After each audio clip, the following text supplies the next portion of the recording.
Hello ladies and gentlemen, this is Grumpy Gavin plays FTL, the Stealth Cruiser playthrough. Let's jump right in. The data you carry is vital to the remaining Federation fleet. You'll need supplies for the journey, so make sure to explore each sector before moving on to the next. But get to the exit before the pursuing Rebel fleet can catch up. Tip: sensors! If the ship goes dark, don't panic. Just fix the sensor subsystem. Easy stuff. So, as you can see here, this is our basic layout. We have down here in the corner our power that our ship has. We can use this power to power up various systems like the engines, the med bay, which we're going to turn off right now and depower it because there's nobody in the med bay, nobody needs to be healed, oxygen, the cloaking, and our weapons, which we can power up right now. You can see they're charging even though there's no enemies to fight. Over here we have our crew members, Grumpy, who is piloting the ship right there. We've got Professor PH, he's on weapons, and Cyruby is down on the engines. Up here you can see the basic stats. This is our ship's health, it's full. We have no shields, which is, I think this is like the only starting ship to have no shields. No missiles, no drones, but we have 16 fuels. We also have oxygen, evasion. This is our money, 30 scrap. This is what our ship looks like. On the upgrade screen, we can spend our scrap to make it better. So on the engines, the better your engines are, the higher your evasion chance is when people are shooting at you, and you'll catch glimpses of that throughout this playthrough. If you upgrade the med bay, it'll heal your people faster. Upgrade the oxygen, it will refill the oxygen in the ship faster. I've never really felt the need to do that. Upgrade the weapons, and you can use more weapons at the same time, or have more powerful weapons at the same time. The cloaking, you can upgrade that to increase the duration that you are invisible, and while you're invisible you get plus 60% to your evasion. Down here are the subsystems I talked about in the last video. These don't require any power, but if you upgrade them, you get more stuff. And this is the reactor, which is the power that you use to use these systems. You spend money to make the reactor more powerful. Over here we have the crew page. Right now we just have 3 little guys, but you can have a maximum of 8 crew members of varying races and skill sets. As you can see, on the right side of the screen we have the crew skills, which right now they don't have anything because they're noobs. On the equipment screen we have our weapons, the mini beam, dual lasers. We have no drones, no cargo, and a few augmentations that I talked about in the last video. So, let's get started. This is the beacon map of the first sector. When you first start the game, you'll obviously be in Sector 1, which is always a civilian sector. And from here, you can choose which beacons to jump to, and thanks to our long-range scanners, we know that these 2 beacons have ships on them. This one does not. Which basically means if we go here, something is probably going to happen, and that's what this game is all about, making things happen. Scans show a remote settlement being blockaded by a pirate ship. The ship hastily messages you, "Stay out of this, or you'll be next." Concentrate fire on it. So here we can choose to either attack the pirate and be cool people, or ignore them. Thing is though, if we ignore them, we don't get anything out of it, probably. So usually it's always good to do things. You asked for it. They pull away from the planet and move in to engage. So from here, we want to turn on the auto fire so you don't have to keep selecting every time. And from here we have our weapons are hotkeyed to the numbers 1 and 2, and we can then target a specific room in their ship. With our dual lasers, I'm going to target their shields, because otherwise my mini beam is so weak and tiny it can't actually get through these shields. So I'm going to use the dual lasers to poke a hole in their shields and then follow it up with a mini beam when that charge happens. And of course you can pause it at any time. You can also look and see what weapons they have. They too have a mini beam. I don't have any shields, so that's going to be very bad for me. And they also have this crazy stun gun, whatever that is. So, I'm going to wait for stuff to charge up. We fired our first 2 shots. I'm going to get the mini beam ready. I'm going to use it to target as many rooms as I can. They don't look like they want to fight, they're trying to escape. So they have also just fired off a shot, so I'm going to go invisible before that shot hits me, and boom, that shot is going to miss. As you can see over here, between my lasers and my mini beam, a couple of fires have started on their ship. Now, some weapons you get have a chance to cause fire. It's a small chance, but every little bit helps. And as you can see, they're moving to repair their various systems, and their laser just shot me in my systems, but that's not going to matter because I just blew them up. You pick through the remains and contact the settlement. So from the remains, we got 2 fuel, 2 missiles, some scrap. It's good stuff. And then, with the pirates gone, you signal the station. We appreciate what you've done. There'll be another ship looking for profit from our isolation soon enough. Sorry we can't give you more. So from the ship we got some scrap, and then from the settlement we saved, we got some more stuff. So that was pretty nice. Now you'll see down here, in the battle they damaged my weapon system, so I've got Professor PH who was in that room. He's working on fixing it right now. And until he does fix it, we're not able to fully power it up and not able to fully use all of our weapons. And now we get to move on, so we can either continue going up this way or we can go down this way. Doesn't really make a difference. Just trying to hit as many beacons as possible before we get to the exit. Upon completing your jump, you receive a message from a nearby ship. Greetings, and welcome to our beacon. For a small fee, we'll let you continue on your way. This is the classic, you know, people trying to guard the bridge and whatnot. I never pay their fee, unless I'm going for a pacifist run, which I've never really done. Too bad, you'll regret this decision. And now we get to fight these guys. So once again, same sort of strategy in the early game. Gonna knock out their shields and use my mini beam to hit as many rooms as possible. You'll notice that my dual lasers, this right here, can target a single room, whereas my beam weapon is actually, I get to draw a line and target as many rooms as I could get. It's one of the reasons why I really like beam weapons. Now they fired off their lasers, so I will turn invisible to evade them. They also have this thing over here, that's for sending bombs over to me, which you can see they just did, and they knocked out my doors. The enemy ship is powering up their FTL, trying to run away. We're not going to let them do that. Yeah, we'll fix the doors later. Looks like they're about to get blown up, though, either way. Yep. The ship explodes, leaving behind a substantial collection of useful scrap materials. Some fuel, a drone that I won't use, and a little bit of scrap. Now, in the battle, they sent a bomb, similar to a missile. A bomb just teleports through any shields, even though I don't have any, and targets wherever they decide to target. They knocked out my doors, so now I'm sending Professor PH to go fix the doors. These doors are good to have. And I'll also remember to save the crew's location, so right now I've saved where they are, so if I ever decide to move the crew to other places, I can just press this button and they all go back to their saved spots. It's a nice little convenient thing there. Gonna jump to where another ship is and see what we got going on.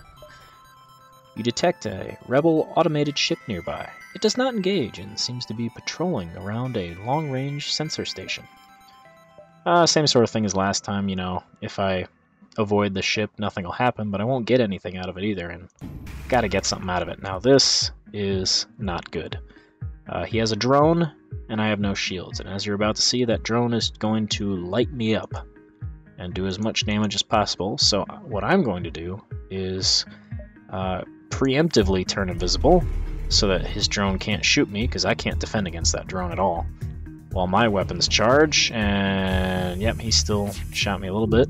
Knock out his shields, use my laser beam to knock out his drone and his weapons, so now I'm a little bit safer. And from here I can just start wailing on him. He has no shields, he has no weapons, he has no drones. Easy day. You access the recent scans from the unguarded station. Your map has been updated with details of the surrounding area. That's always nice. As you can see, I now have all the information about everything. Down here we have a beacon that's near a sun. Not particularly fond of traveling near suns. This one's in a nebula ion storm. It's another unfun place to go. And down here we have a store, which I kind of want to go to. So we're going to chart a course down there. You can also see on the left side of the screen the Rebel fleet is slowly catching up to me. The alternating striped red and pink lines here, that's where the fleet currently is. And this warning section, this warning zone with the arrows, that's where the fleet is going to be once I make my next jump. And you can always just sort of plan out, you know, where you can go by judging how long it'll take them to get somewhere. You jump into a sector filled with civilian activity. I can talk. Your scan the very okay. A little bit of a spelling mistake there. You scan the various advertisement channels while waiting for your FTL to charge and are intrigued by a gray market shipwright. So this is pretty boring stuff here. You know, he offers me 2 drones, I give him 2 missiles. I don't use either of those, I don't really care. Does not matter to me. And I have made a mistake. I cannot jump that void. I need to go all the way around, and that's gonna cost me. That's gonna cost me some time. A ship with conspicuous pirate markings is orbiting a nearby moon, broadcasting a simple message claiming to have equipment for sale. Now this one comes up every once in a while, you know, this pirate guy, he could be a shopkeeper and I could buy things from him, or it could be a trap. Now I'm already on my way to the store. I don't need another store, I only have 98 scrap, which is, yeah, it's a little bit, but I'm not going to take the chance, I'm just going to attack him now. Same deal as before, going to target his lasers, or I'm sorry, going to use my lasers to target his shields and then hit him with my mini beam once his shields are down, and cloak so that his shots will, okay, I guess they won't miss me. So even though I went invisible, his shots still hit me, or one of them did. It was a 10% chance, and it actually set fire to one of my ship, or set fire to a room on my ship. So what I'm going to do is I'm going to open up these doors to vent oxygen from the room and prevent the fire from spreading and further damaging my ship. Alternatively, I could have sent one of my crew members to go put out the fire, but I didn't feel like doing that because they could die, and that would also take them off the weapon systems that I want them on. The ship explodes, leaving behind a substantial collection of useful scrap. I got some stuff, and that's the end of that story. Yeah, again, these randomized maps that you'll see, because this is a roguelike game, these randomized maps sometimes cause issues, like, I want to go down to the store, but I can't jump that far of a gap. I have to go all the way up around here, which means going through this nebula, which has an ion storm, so you guys get the fun of seeing what this is and how much I and everybody else hates it. You arrive in the middle of a plasma storm. Despite the harsh conditions, a rebel scout seems to be waiting for you.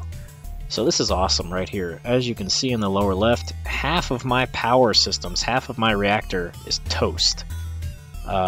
Which means all of this stuff has been shut off. Well, I kind of need my weapons to knock them out. I'm going to want my cloaking. And you'll notice I left my oxygen turned off. I do have some oxygen in the ship, but it's not going to last long. I think I'll be alright though. So we're going to charge up our weapons, target his shields, use the laser to target as much as I can. I'm sorry, the mini beam to target as much as I can. He's going to mini beam me. I'm going to mini beam him. Everybody gets mini beams. Forgot to use my cloaking. I'm going to turn it on right now though. You get a frantic message. Take everything we have, just don't kill us. He's offering me 6 missiles, 2 drones, 13 scrap. You know, that's... I don't use missiles, but yeah, that's not bad. I kind of want to just get out of this ion storm and not mess with this guy, so we're going to send Professor PH to repair that room. Oh, and there's no oxygen. I should probably turn that on.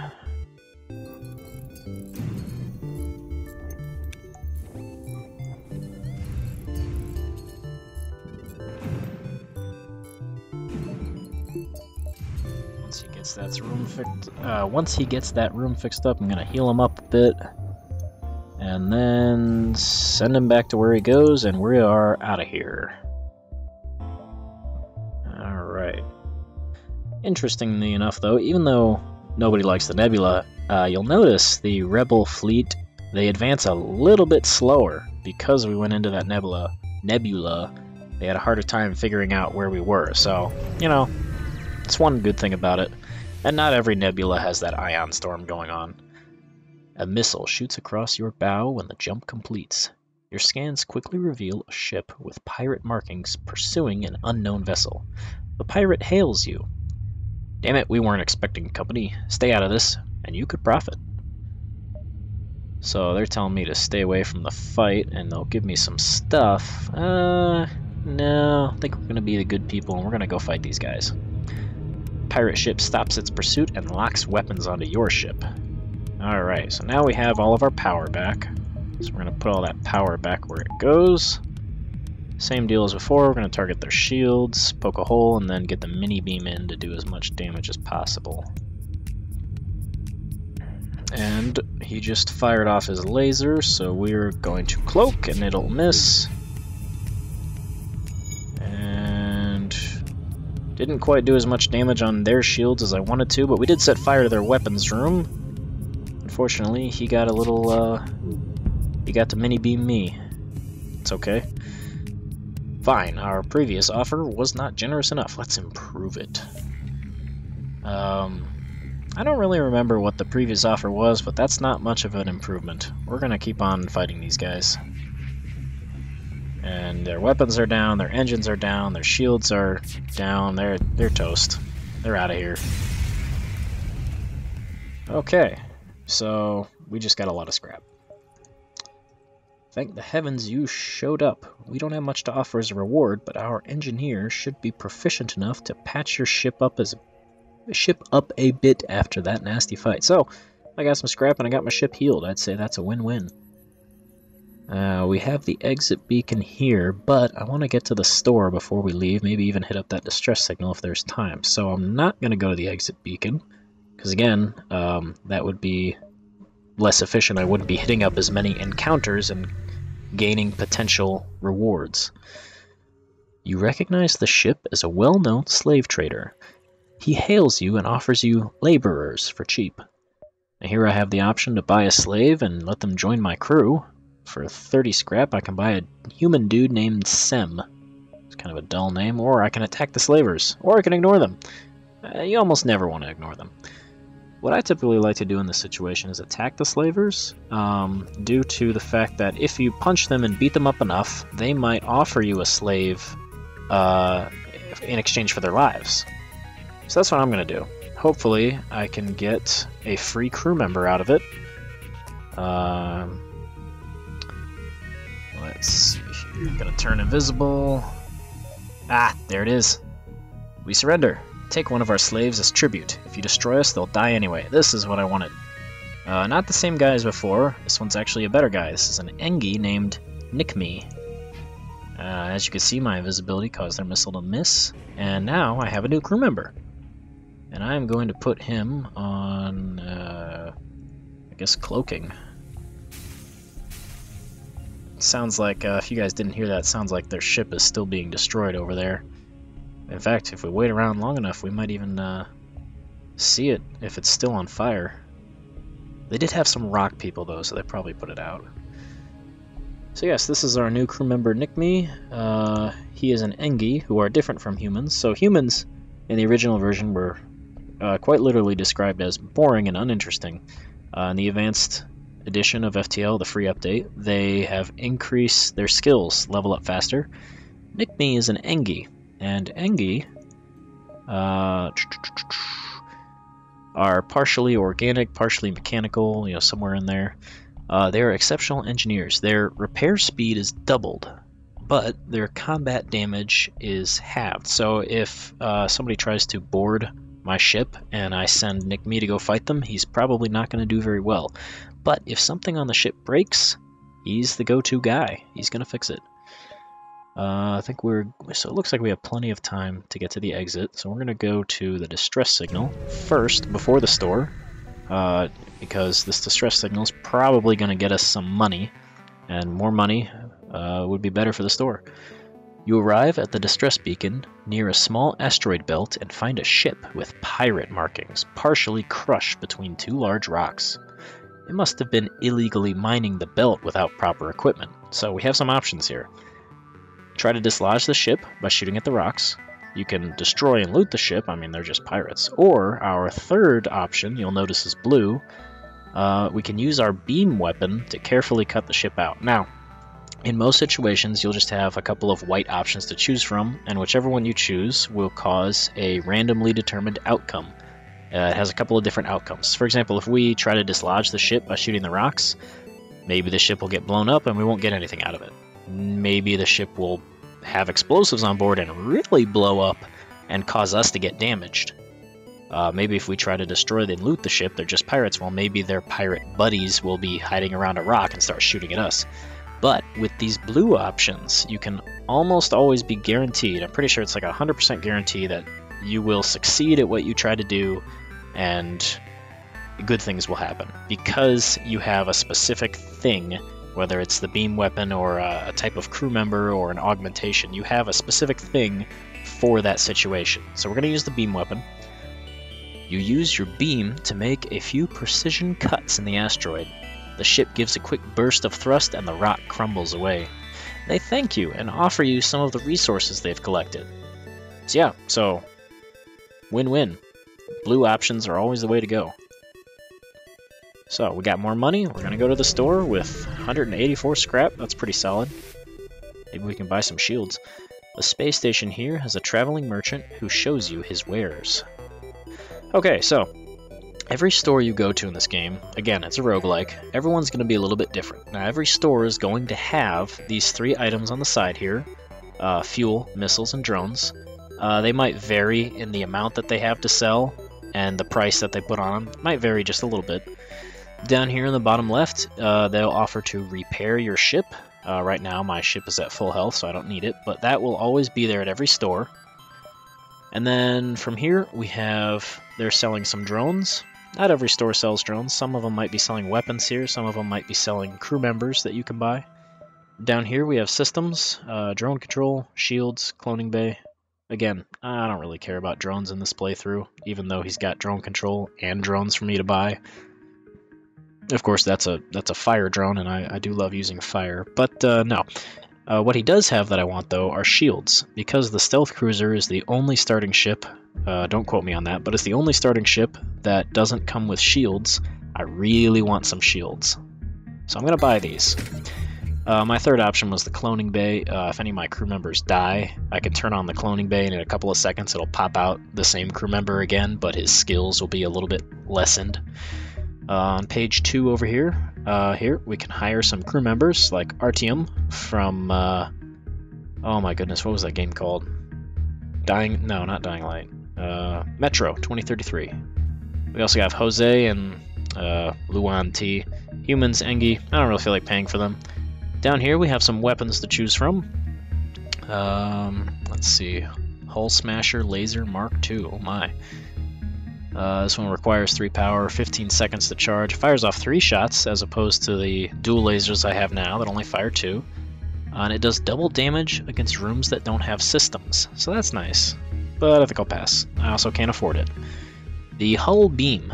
This beam is most powerful when targeting large, empty sections of the hull. Again, same as the Hull Laser, Hull Beam. If you target a room on the ship that doesn't have a system in it, it does more damage. And then you got the Heavy Laser. Fires off 1 shot, does 2 damage. I don't really need any of these. Over here on this page, you can sell some things. I'm probably not going to sell these things. Later on I might, though. What you'll notice is you cannot sell fuel, missiles, or drones. You can't sell those to the store. There are certain situations where you'll come across people who are willing to buy them from you, and that's the only spot you can get them. You've arrived at the long-range beacon. When the FTL drive is charged, you can jump to the next sector. A ship refueling station is stationed at this beacon. We could purchase fuel here. I mean, again, we just came from the store, so it's not really that big of a deal. This might have better prices. In fact, I think it does. You know, 1 fuel for 2 scrap, as opposed to the previous store, which is 1 for 3.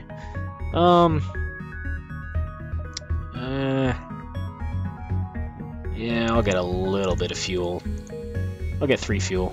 It's good to have. I also forgot to point out, we just bought shields at the last place, so that system has just been added down there. However, we don't have any power to power up the shields. We'd have to take it away from the engines to put the shields up, and boom, there they are.